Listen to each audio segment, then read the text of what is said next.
días a todos y a todas.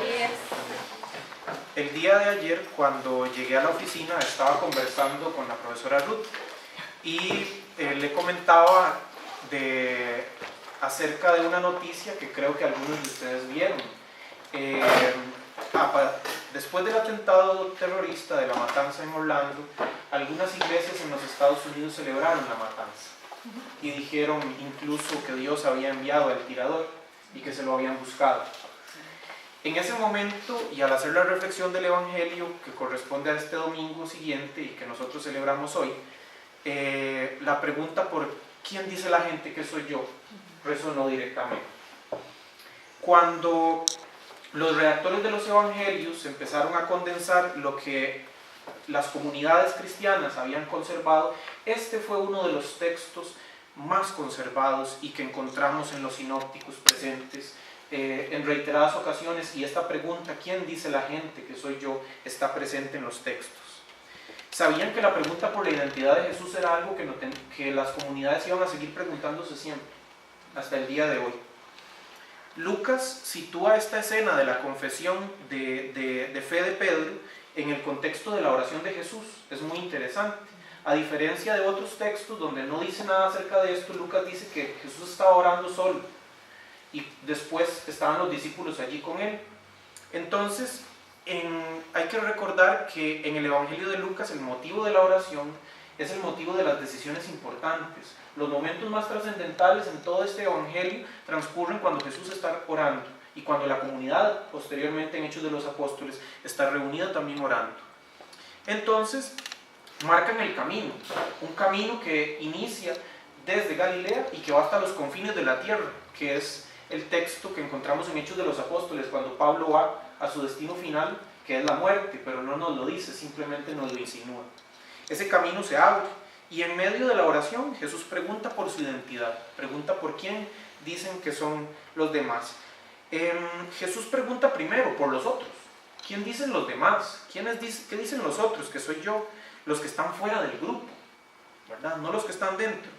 Y la gente lo compara con profetas recientes, con Juan el Bautista, con el prototipo de los profetas en el Antiguo Testamento, que es Elías, y posteriormente dicen algunos que con alguno de los profetas antiguos, con cualquiera de ellos.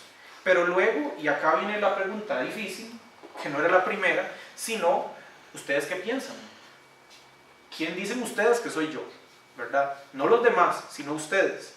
Yo puedo imaginar la cara de los 12 hombres confundidos sin saber qué decir en ese momento, y también con un taco en la garganta porque la respuesta es comprometedora. Cualquier cosa que digas era comprometedora para tu ministerio y en ese momento para tu decisión. Y a pesar de que todo el mundo esté asustado, en medio de ese grupo de personas siempre hay alguien que se echa al agua, ¿verdad? Como decimos popularmente. Y se echa al agua con frecuencia, porque quien se echa al agua con frecuencia es Pedro, en los evangelios, ¿verdad? Siempre reincidente en esto, equivocándose y haciendo la del chiquito que en la escuela levanta la mano y dice yo sé, y se equivoca, pero no importa, él vuelve a insistir y vuelve a levantar la mano y dice yo sé, pues se vuelve a equivocar, pero no importa. Pedro es así, no piensa mucho las cosas, ¿verdad? Habría que hacerle como un análisis psicológico para ver qué es esa ímpetu, esa necesidad, ¿verdad?, que Pedro demuestra, pero eso le da también voz en medio del grupo. Y en los sinópticos es la voz que habla en función de los discípulos. Entonces,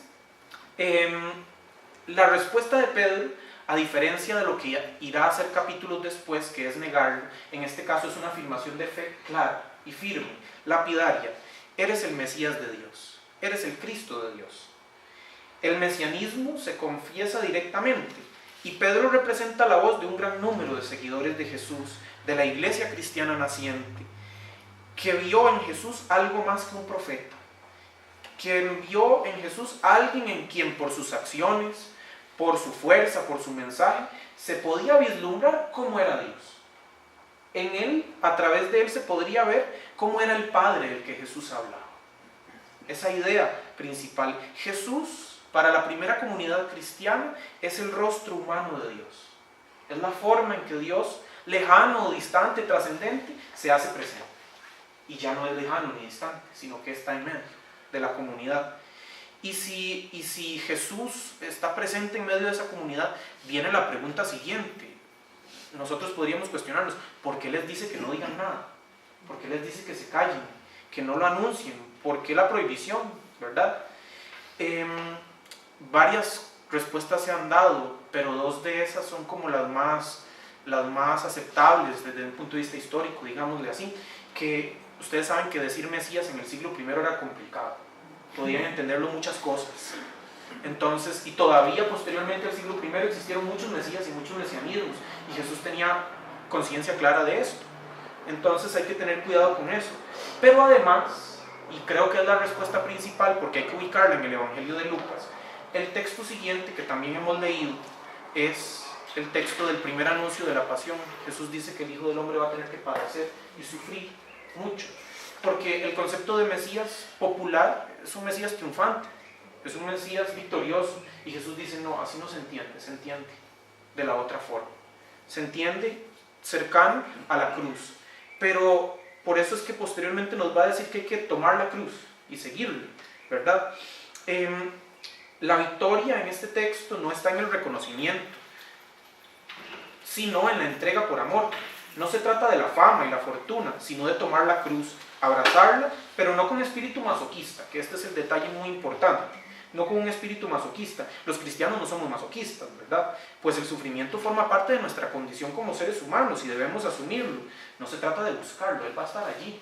En algún momento se va a presentar, sea físico, sea espiritual, sea moral, pero va a estar allí presente en algún momento. El dilema no está, por lo tanto, en evitarlo o no evitarlo, sino en cómo asumirlo. Cómo asumir, cuál es nuestra actitud delante del sufrimiento, como una lesión más que nos margina, o como un reto más que debe ser superado, o podría ser también, como podríamos decir, como un estigma más, como muchas personas lo ven, que nos hunde, o como un aprendizaje que podemos utilizarlo para salir de allí y superarlo, y salir y caminar más adelante, que nos invita a crecer. La actitud de la alegría y la actitud del gozo es la actitud del cristiano, no la primera, no la del sufrimiento, sino la actitud de la esperanza. Las caras de Viernes Santo, ¿verdad? y el dolor buscado al propio no le agradan al Dios de Jesús, que es el Dios de la vida, que es el Dios de la alegría y de la libertad.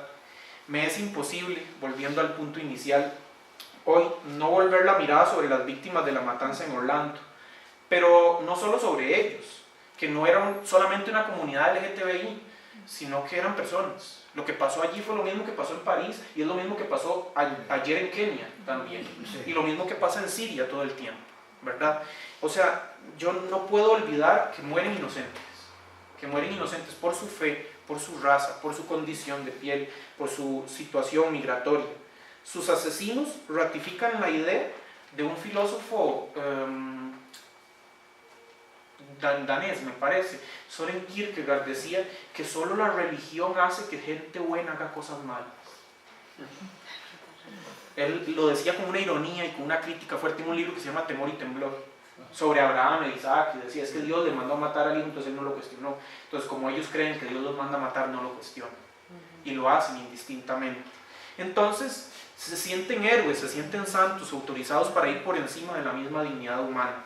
Yo no creo en el Dios de esos extremistas, ese no es el Dios en que yo creo, ni tampoco creo en el Dios de la discriminación, porque muchos que no toman un arma sí lo hacen todos los días, asesinan simbólicamente, asesinan ofendiendo, asesinan discriminando.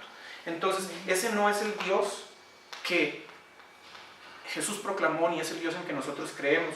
Esa actitud traumática no es la del Dios de la alegría, ni la del Dios de la bondad. El Dios de Jesús no se puede compaginar con la violencia de ningún tipo, porque como escribió recientemente el Papa Francisco en un documento, la misericordia es el carnet de identidad de nuestro Dios.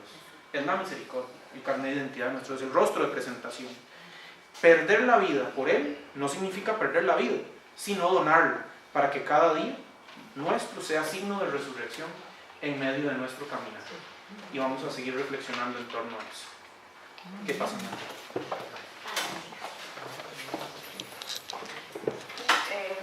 Ahora abrimos un espacio de meditación.